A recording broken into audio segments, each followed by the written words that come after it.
In 1999, I was released from prison. I had a plan to start a nonprofit.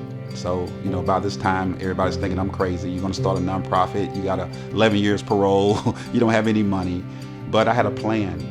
I found a scripture in Habakkuk. It says, write the vision down and make it plain so that those who read it may run with you. And so that's what I did. We've been able over the last 23 years to help men and women who are getting out of prison.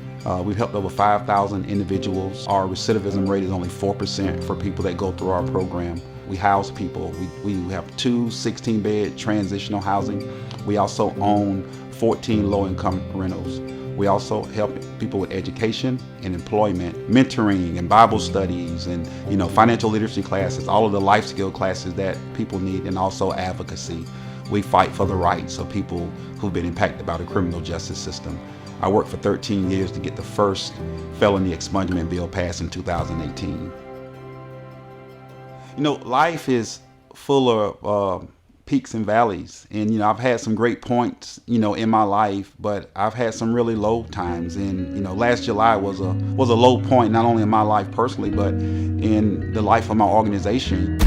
Tonight, a local nonprofit is picking up the pieces after its facility caught fire this afternoon. By the time I got to, I guess it was Stone Avenue, I saw the smoke. It was that much smoke. And when I turned the corner and saw my building on fire, I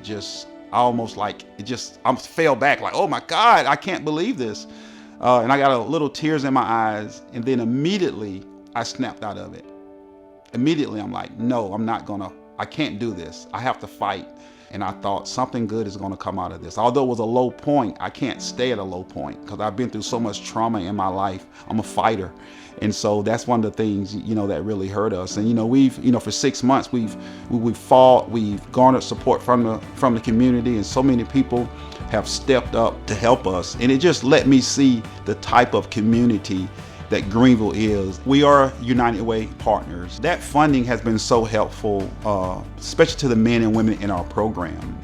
So many people come here, they've never had bank accounts, they've never worked on a budget, and that funding is helping us to teach them financial skills, to help them to, gain employment. And on top of that, when we had the fire, United Way stepped up. Megan Bark called me and wanted to know what she could do. And at first I was like, oh, I'm good. And she was like, no, you're not. And you need friends like that. You need friends to say, no, you're not good. Let us help you.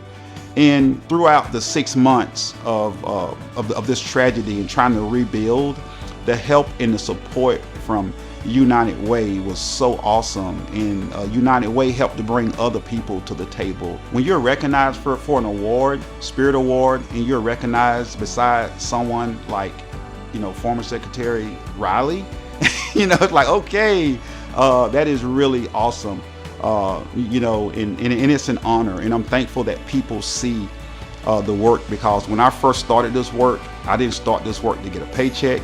I didn't start this work to get noticed. I started this work because it was a calling. It's my purpose. It's what God has called me to do.